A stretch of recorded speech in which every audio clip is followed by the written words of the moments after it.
Olá! O site do Research on Research, um grupo da Duke University, disponibiliza uma série de ferramentas que facilitam a pesquisa científica. Dentre essas ferramentas estão as templates para a redação científica. As templates são coleções de documentos que direcionam a redação de artigos e propostas de financiamentos. Elas propõem uma ordem lógica para a redação, levando à produção de um texto claro e de fácil leitura. Neste vídeo, vamos falar sobre a template de introdução de artigos científicos. Segundo essa template, a introdução deve ser dividida em 4 seções: significância, information gap, literature review supporting information gap, and objectives and hypotheses.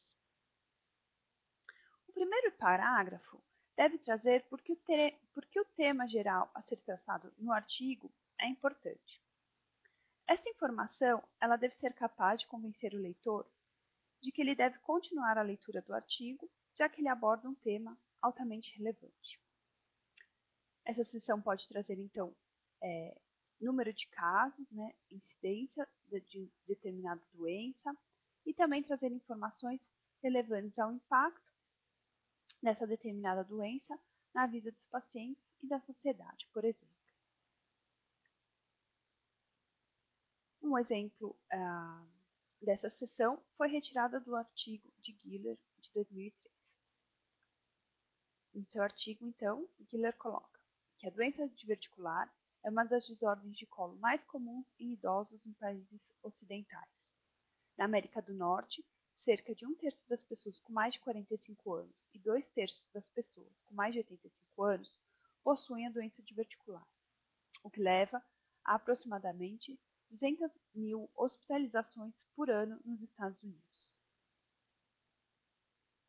Na segunda seção, Information Gap, deve trazer a informação de que, apesar da relevância do assunto tratado no artigo, existe uma lacuna na literatura importante que ainda não foi abordada, que é justamente o que será abordado no artigo. Então, essa seção deverá vender ao leitor a importância do estudo que está sendo apresentado. Então, também no artigo de Giller de 2003, ele coloca o Information Gap da seguinte maneira. Em 1991, Fowler e White realizaram uma das primeiras ressecções laparoscópicas de sigmoide. No entanto, mais de uma década depois, os benefícios da laparoscopia ainda são controversos. Então, no primeiro artigo, na primeira seção, Giller colocou a importância devido à alta incidência do problema, e na segunda seção ele coloca que apesar de uma década depois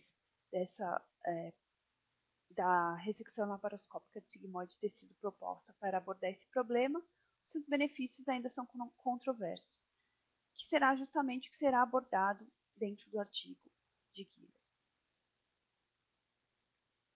Na terceira seção, então, nós temos uma revisão da literatura orientada para o gap, ou a lacuna da literatura que será abordada no trabalho. Essa seção, então, ela vai revisar a literatura, de uma maneira direcionada ao gap que será abordado no artigo. É importante lembrar que não se deve revisar toda e qualquer literatura relacionada com a área. Isso deve ser realizado em artigos de revisão. O objetivo da sessão será proporcionar aos leitores conhecimentos necessários para a compreensão do artigo, mas sempre enfatizando que nenhum artigo estudou o que será abordado no artigo atual. Então, o que se deve buscar trazer nessa sessão é informações básicas para que o leitor possa compreender o artigo, mas trazendo sempre a originalidade do artigo. E também trazendo também uma crítica à literatura disponível, mostrando que essa lacuna, este gap, ainda não foi abordado em outros artigos.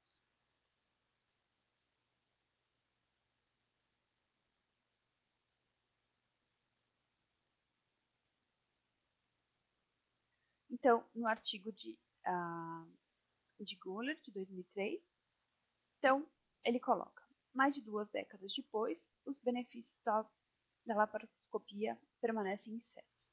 Mais importante, ainda existe grande debate se ela realmente é indicada para pacientes idosos. Em um estudo recente, encontramos evidências de que a laparoscopia possui vantagens sobre apendicectomias abertas no que diz respeito à morbidade pós-operatória e permanência hospitalar. O número de amostras de paciente, no entanto, era muito pequena para que uma análise estratificada por idade fosse realizada. Então, nessa seção, o autor coloca um artigo relacionado, traz uma informação referente a um artigo relacionado a este gap, mas também mostra uma deficiência desse artigo, que pretende ser coberta justamente pelo artigo de Guiller. E no fim da introdução, então, deve-se trazer qual será o objetivo principal do trabalho e suas respectivas hipóteses. É importante que o objetivo preencha a lacuna de informação da literatura que foi previamente trazida na segunda seção da introdução.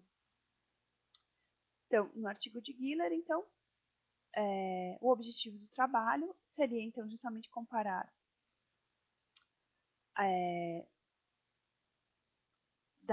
a efetividade da laparoscopia com a apendicectomia aberta na população com doença diverticular.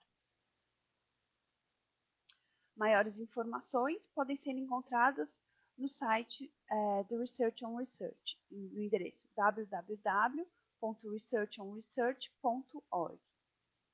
Na página principal, basta se dirigir ao menu lateral, selecionar a opção Scientific Writing, e você será direcionado às templates. Além das templates de introdução, você pode ver as templates de discussão e as templates para diferentes tipos de metodologia utilizadas em artigos científicos e resultados. Obrigada.